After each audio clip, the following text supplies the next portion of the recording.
Who were the Canaanites? To know why we are discussing Canaan, go back and watch the previous post.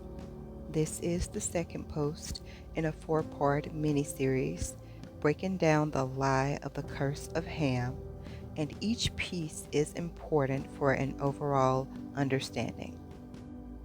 Now, on to who Canaan is and what happened to the Canaanites.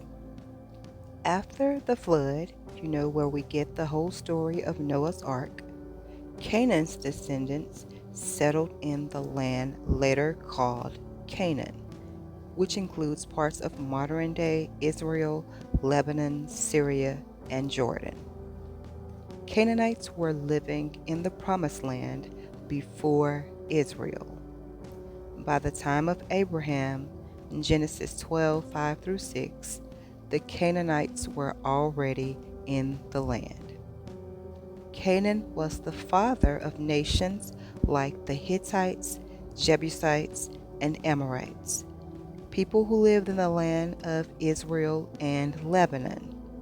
They weren't African, they were what we tend to call Middle Easterners.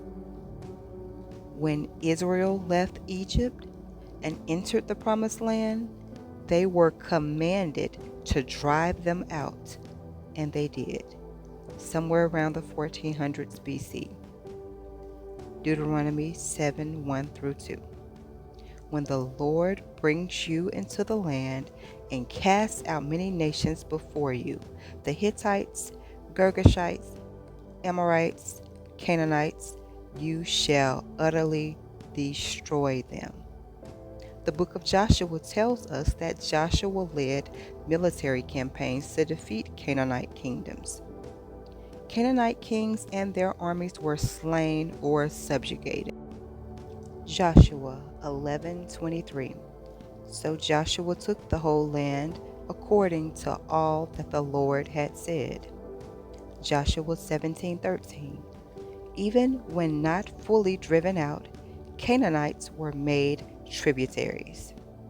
The prophecy said, a servant of servants, and that is what played out. The Gibeonites deceived Israel into sparing them, but were made hewers of wood and drawers of water. Many Canaanite cities that remained were enslaved, taxed, or forced into labor. By the time of King David and King Solomon, the prophecy that Canaan would serve his brothers had already been fulfilled. Many Canaanites had been defeated, enslaved, or assimilated, as noted in 1 Kings 9:20-21. Later, the Assyrians and Babylonians finished off the remnants of Canaanite tribes, causing any remnants of the tribes to be assimilated into surrounding nations, losing their language, identity, and tribal affiliation. This means any of the remnants of Canaanite bloodlines that survived by mixing into larger Gentile populations, and likely through intermarriage, migration, and assimilation into Phoenicians, Greeks, Arabs, etc. So where are the descendants of the Canaanites today?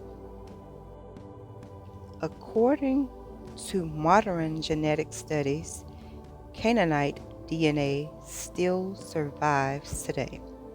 In 2016, scientists studied ancient DNA from Canaanite remains in Lebanon from around 1700 BC and compared it to modern populations. They found that modern Lebanese people share more than 90% genetic similarity with ancient Canaanites.